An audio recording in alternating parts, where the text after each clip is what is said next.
ഒന്ന് മേപ്പാടി ടൗണിലെ സുരക്ഷാ ഇടപാടുകളെക്കുറിച്ചായിരുന്നു ഷഹദ് സംസാരിച്ചുകൊണ്ടിരുന്നത്. Shahad, welcome back to morning show. പറയൂ. Sorry for the interruption. പറയൂ.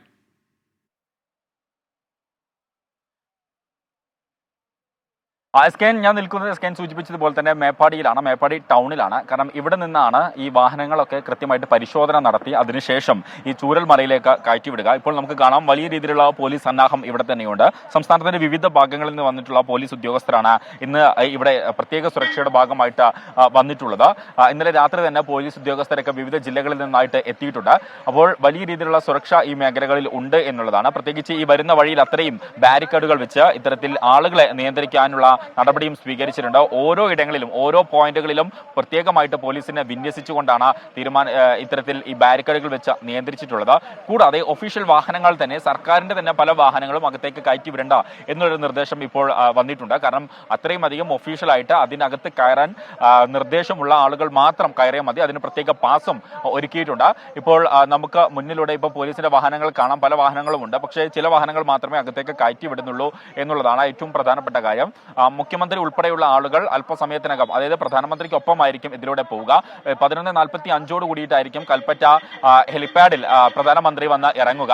അതിനുശേഷം പിന്നീട് റോഡ് മാർഗമാണ് ഇങ്ങോട്ടേക്ക് വരിക. ഈ റോഡ് വഴിയിൽ ഈ റോഡിൽ അത്രയും വലിയ രീതിയിലുള്ള സുരക്ഷയാണ് ഒരുക്കിയിട്ടുള്ളത്. പ്രത്യേകിച്ച് ഓരോ ഇടങ്ങളിലും പ്രത്യേകം പോയിന്റുകളായിട്ട് അവിടങ്ങളിലൊക്കെ തന്നെ പോലീസിനെ വിന്യസിച്ചിട്ടുണ്ട്. കൂടാതെ SI അതുപോലെ തന്നെ CA റാങ്കുള്ള ഓരോ ഉദ്യോഗസ്ഥരെയും ഈ മേഖലകളിലൊക്കെ വെച്ചിട്ടുണ്ട് എന്നുള്ളതാണ്. കാരണം ഈ ചൂരൽമലയിലേക്ക് പോകുന്ന റോഡ് എന്ന് പറയുന്നത് അതീവ ദുഷ്കരമായിട്ടുള്ള റോഡാണ്. ആദ്യഘട്ടത്തിൽ വലിയ ദുഷ്കരമായിരുന്നെങ്കിൽ പിന്നീട് അത് കുറെ കൂടി സുഗമമാക്കിയിട്ടുണ്ട്. കാരണം പല ഭാഗങ്ങളിലും ഇപ്പോഴും മണ്ണൊക്കെ ഇടിഞ്ഞു നിൽക്കുന്ന ഒരു സാഹചര്യമുണ്ട്. കൂടാതെ കർശന നിയന്ത്രണം അല്ലെങ്കിൽ കൂടുതൽ സുരക്ഷ ഒരുക്കാനുള്ള പ്രധാനപ്പെട്ട കാരണം എന്ന് പറയുന്നത് ഈ മാവോയിസ്റ്റ് മേഖല കൂടിയാണ്. ഇത്തരം മേഖലകൾ അവിടെ സ്ഥിരമായിട്ട് ഇത്തരത്തിൽ മാവോയിസ്റ്റിന്റെ സാന്നിധ്യമൊക്കെ ഉണ്ടാകുന്ന ഒരിടം കൂടിയാണ്.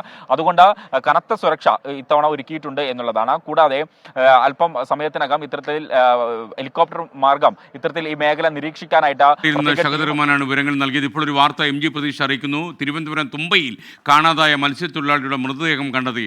മൃതദേഹം ഇന്ന് രാവിലെ തുമ്പ രാജീവ് ഗാന്ധി നഗറിന് സമീപം കരയ്ക്ക് അടിയുകയായിരുന്നു. കഴിഞ്ഞ ബുധനാഴ്ചയാണ് വള്ളം മറിഞ്ഞ് തുമ്പ സ്വദേശി സെബാസ്റ്റ്യൻ ആൽബിയെ കാണാതായത്. സെബാസ്റ്റ്യൻ ആൽബിക്ക് 47 വയസ്സ് പ്രായമുണ്ടായിരുന്നു. വീണ്ടും വയനാട്ടിലേക്ക് നമുക്കൊപ്പം സെൻറ്റ് ജോസഫ് ദുരിതാശ്വാസ ക്യാമ്പിൽ നിന്ന് ശ്രീജിത്ത് ശ്രീകുമാരൻ കൂടി ചേരുന്നു. ശ്രീജിത്ത്, പറയൂ വിശദാംശങ്ങൾ. Good morning.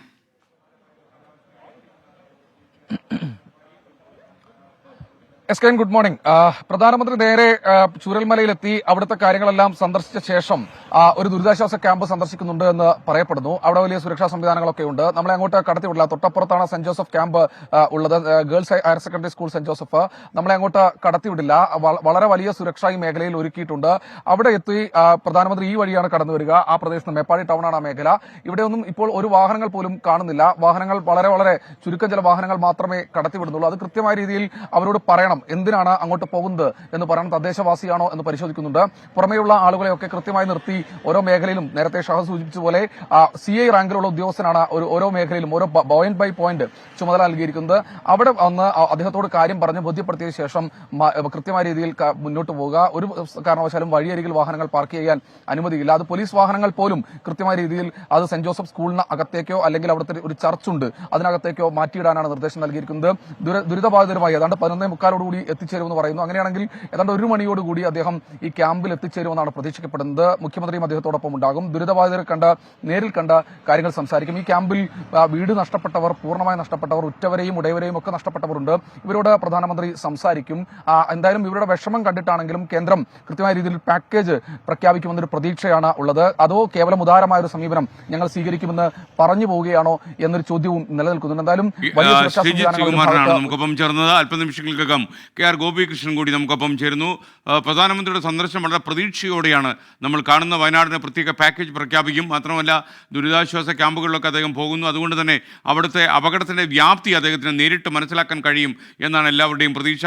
ഗോപികൃഷ്ണൻ നമുക്കൊപ്പം. ഗോപികൃഷ്ണൻ, എന്തൊക്കെയാണ് പ്രതീക്ഷകൾ വച്ചു പുലർത്തുന്നത് വയനാട്? എസ്.കെ.എൻ. വയനാട് ഉരുൾപൊട്ടൽ ദുരന്തത്തിന്റെ പശ്ചാത്തലത്തിൽ ഇവിടേക്ക് എത്തുന്ന പ്രധാനമന്ത്രിയുടെ വരവിന് വേണ്ടിയുള്ള സുരക്ഷാ ക്രമീകരണങ്ങളൊക്കെ ഒരുങ്ങിക്കഴിഞ്ഞു. കേരളവും കേരളത്തിലെ ജനങ്ങളും വളരെ പ്രതീക്ഷയോടുകൂടിയാണ് പ്രധാനമന്ത്രിയുടെ വയനാട്ടിലേക്കുള്ള സന്ദർശനത്തെ കാണുന്നത്. അതിന് പ്രധാനപ്പെട്ട കാരണം ഈ ദുരന്ത ബാധിതർക്ക് സഹായം നൽകാനും അവരെ പുനരധിവസിപ്പിക്കാനും ഈ ദുരന്തത്തിൽ നിന്ന് കരകയറാനും സംസ്ഥാന സർക്കാരിന് കൈത്താങ്ങാകുന്ന തരത്തിലുള്ള പ്രഖ്യാപനങ്ങൾ കേന്ദ്രത്തിന്റെ ഭാഗത്തുനിന്ന് ഉണ്ടാകണം എന്ന ആവശ്യമാണ് സംസ്ഥാന സർക്കാർ മുന്നോട്ട് വെച്ചിരിക്കുന്നത്. അതിൽ ഏറ്റവും പ്രധാനപ്പെട്ട കാര്യം വയനാട്ടിലെ ഉരുൾപൊട്ടൽ ദുരന്തത്തെ ദേശീയ ദുരന്തമായി പ്രഖ്യാപിക്കണം, അതല്ലെങ്കിൽ അതിതീവ്ര ദുരന്തമായി അതീവ ഗൗരവമുള്ള ദുരന്തമായി പ്രഖ്യാപിക്കണം എന്നുള്ളതാണ്. ഈ ആവശ്യം കേരളം മുന്നോട്ട് വെക്കുമ്പോൾ അതിലൂടെ നമ്മൾ പ്രതീക്ഷിക്കുന്നത് ദേശീയ ദുരന്ത നിവാരണ ഫണ്ടിൽ നിന്നുള്ള അകമഴിഞ്ഞുള്ള ഒരു സഹായമാണ്. സാധാരണ നിലയിൽ ഒരു ദുരന്തത്തിന്റെ തീവ്രത, അതിന്റെ വ്യാപ്തി, ദുരന്ത സഹായം, ദുരന്ത ബാധിതർക്ക് നൽകുന്ന സഹായത്തിന്റെ അളവ്, സംസ്ഥാന സർക്കാർ ഈ വിഷയങ്ങൾ എങ്ങനെ കൈകാര്യം ചെയ്യുന്നു, ഈ മാനദണ്ഡങ്ങളൊക്കെ പരിശോധിച്ച ശേഷമാണ് കേന്ദ്ര സഹായം പ്രഖ്യാപിക്കപ്പെടുക. 2013 ഉത്തരാഖണ്ഡിലുണ്ടായ മേഘവിസ്ഫോടനവും അതിനെ തുടർന്നുള്ള മിന്നൽ പ്രളയത്തിലും ഇതുപോലെ ദുരന്ത നിവാരണ ഫണ്ടിൽ നിന്ന് സഹായം അനുവദിച്ചിരുന്നു. സമാന സ്വഭാവത്തിൽ ആ തീവ്രതയിൽ കേരളത്തിൽ വയനാട്ടിലുണ്ടായിട്ടുള്ള ദുരന്തത്തെയും പരിഗണിക്കണം എന്ന ആവശ്യമാണ് കേരളം മുന്നോട്ട് വെച്ചിരിക്കുന്നത്. ചില രാഷ്ട്രീയ വിവാദങ്ങളൊക്കെ ഇടക്കാലത്ത് ഈ ആവശ്യവുമായി ബന്ധപ്പെട്ട കാര്യങ്ങളിൽ നിഴൽ പരത്തിയെങ്കിലും ഇപ്പോഴും പ്രധാനമന്ത്രിയുടെ നേരിട്ടുള്ള വരവ് കേരളത്തെ സംബന്ധിച്ച് വലിയ ആശ്വാസവും പ്രതീക്ഷയും നൽകുന്നുണ്ട്. ദുരന്ത ബാധിത മേഖലകൾ സന്ദർശിക്കുകയും ദുരിതാശ്വാസ കേന്ദ്രങ്ങളിൽ കഴിയുന്നവരെ നേരിട്ട് കാണുകയും ആശുപത്രികളിലെത്തി ചികിത്സയിൽ കഴിയുന്നവരെ ആശ്വസിപ്പിക്കാനും പ്രധാനമന്ത്രി തയ്യാറാകുമ്പോൾ സ്വാഭാവികമായും വയനാടിന് ഒരു സ്പെഷ്യൽ പാക്കേജ് പ്രഖ്യാപിക്കും എന്ന് നമ്മൾ കരുതുന്നുണ്ട്. വയനാടിനെ ആ നിലയിൽ പരിഗണിച്ചാൽ മാത്രമേ നിലവിലുള്ള ദുരന്ത സാഹചര്യങ്ങളിൽ നിന്ന് വയനാടിന് കയറാൻ കഴിയും. വലിയ നാശനഷ്ടങ്ങൾ ഉണ്ടാവുകയും പ്രകൃതി ദുരന്തത്തിന്റെ എല്ലാ തരത്തിലുമുള്ള ദുരന്തങ്ങളും ദുരിതങ്ങളും അനുഭവിക്കുകയും ചെയ്തിട്ടുണ്ട് ചൂരൽമലയിലെയും മുണ്ടക്കയിലെയും അട്ടമലയിലെയും ഒക്കെ ജനങ്ങൾ.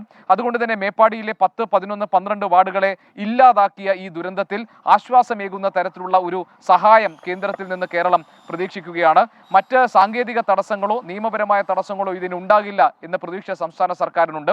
അതുകൊണ്ട് തന്നെയാണ് ലോക്സഭയിലെ പ്രതിപക്ഷ നേതാവ് രാഹുൽ ഗാന്ധി ഇന്ന് എക്സിൽ കുറിച്ചത്. പ്രധാനമന്ത്രിയുടെ വയനാട്ടിലേക്കുള്ള നേരിട്ടുള്ള വരവിനെ അദ്ദേഹം അഭിനന്ദിക്കുകയും ഈ ദുരന്ത ബാധിത മേഖലകൾ നേരിട്ട് കണ്ട് പരിശോധിക്കുമ്പോൾ മനസ്സിലാക്കുമ്പോൾ അദ്ദേഹം അകമഴിഞ്ഞ് സഹായിക്കുമെന്ന പ്രതീക്ഷ വെച്ചു പുലർത്തുകയും ചെയ്യുന്നത്. ഏതായാലും എസ്.കെ.എൻ.